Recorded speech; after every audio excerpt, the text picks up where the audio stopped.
এক পাশে সাগর, এক পাশে পাহাড়, বিশাল বিশাল পাহাড়।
এক পাশে সাগর, এক পাশে পাহাড়, বিশাল বিশাল পাহাড়।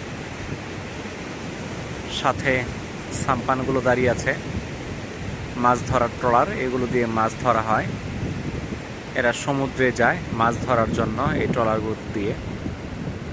প্রতিটা ট্রলারে 5 থেকে 7 জন জেলে থাকে যারা মাছ ধরে নিয়ে আসে প্রতিদিন। তাদেরকে জিজ্ঞাসা করে জানতে পারলাম প্রতিদিন তারা প্রায় 20,000 টাকা মতো মাছ ধরে। তো ভাগ্য ভালো থাকলে 50-60 হাজার টাকারও মাছ ধরা পড়ে। তো আল্লাহর কত নিয়ামত, এক পাশে সাগর আর এক পাশে পাহাড়। এই সাগরের যত বাধা বিপত্তি, প্রতিবন্ধকতা, ঘূর্ণিঝড়, জলোচ্ছ্বাস, সব কিছুর নিরাপত্তার দায়িত্বে দাঁড়িয়ে আছে এই পাহাড়।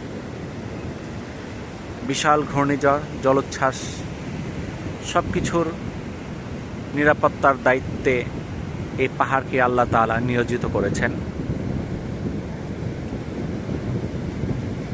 এই বিশাল পাহাড় আর এই সাগর,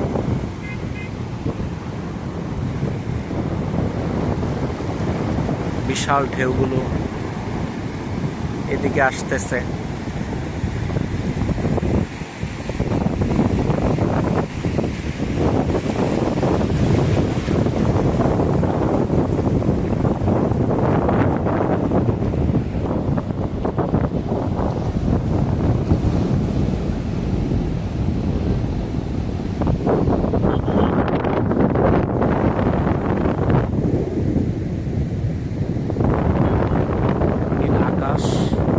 আর সাগর। একসাথে মিশে গেছে যেইখানে। কি অসাধারণ দৃশ্য, মহান আল্লাহ তাআলার কি অপূর্ব সৃষ্টি। এক পাশে সাগর, এক পাশে পাহাড়। আল্লাহ তাআলা কত মানুষের কর্মসংস্থানের ব্যবস্থা করেছেন এই সাগর থেকে।